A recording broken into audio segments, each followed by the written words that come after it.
আমাদের সঙ্গে রয়েছেন আমাদের প্রতিনিধি শুভদীপ প্রামাণিক। শুভদীপ, এই মুহূর্তে দাঁড়িয়ে যে কোথা থেকে এলো এইভাবে রেল লাইনের ধারে বোমাগুলো, কিছু জানা যাচ্ছে? একদমই তুমি যেমনটা এতক্ষণ বলছিলে যে এই বোমা কিভাবে এলো, কোথা থেকে এলো, এর পেছনে কি নাশকতা রয়েছে, নাকি অন্য কোনো চক্রান্ত রয়েছে, নাকি নিছক রসিকতা রয়েছে, সেই বিষয়গুলো জানতেই কিন্তু ইতিমধ্যে সিউড়ি থানার পুলিশ, তার সঙ্গে সঙ্গে রেল পুলিশ এবং বীরভূম জেলা পুলিশ তারা কিন্তু একত্রে তদন্ত শুরু করেছে। এবং যে এলাকাতে এই বোমাগুলি উদ্ধার হয়েছে, জীবধরপুর সিউড়ি অন্ডাল যে রেল লাইন তার ধারে, এটি একদমই কিন্তু নির্জন এলাকা এবং এই এলাকাতে বোমা রেখে দেওয়া হয়েছে।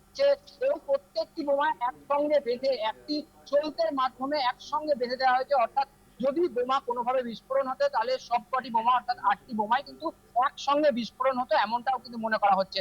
এবং এই বোমাগুলিকে লোকাল ভাষায় বা স্থানীয় ভাষাতে কিন্তু বেল বম বলা হয়। অর্থাৎ এগুলি বড় আকারের এবং একদম বলা যেতে পারে শব্দবাজি। সেই বড় আকারের শব্দবাজি তার কিন্তু ক্ষয়ক্ষতির পরিমাণ অনেকটা হয়ে থাকে।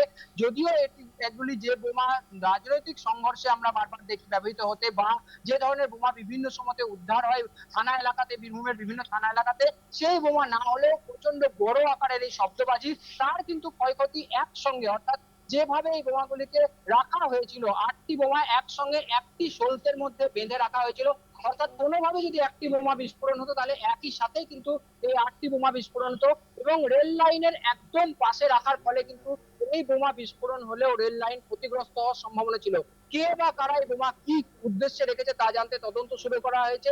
এবং আমরা যেটা জানি যে ওই এলাকাটি একদম নির্জন এবং তার পার্শ্ববর্তী যে জায়গাগুলি রয়েছে সেখানে কিন্তু বাম আমলে এবং পরবর্তীতে যখন প্রথম তৃণমূল সরকার এসেছিল সেই আমলে ওই এলাকাতে মাওবাদী অধ্যুষিতও ছিল, এমনটা কিন্তু জানা যায়। সেই জায়গা থেকে দাঁড়িয়ে অত্যন্ত গুরুত্বপূর্ণ এবং তাৎপর্যপূর্ণ হয়ে উঠেছে এই মুহূর্তে যে ওই স্থানে এই বোমাগুলি কে বা কারা রেখেছিল।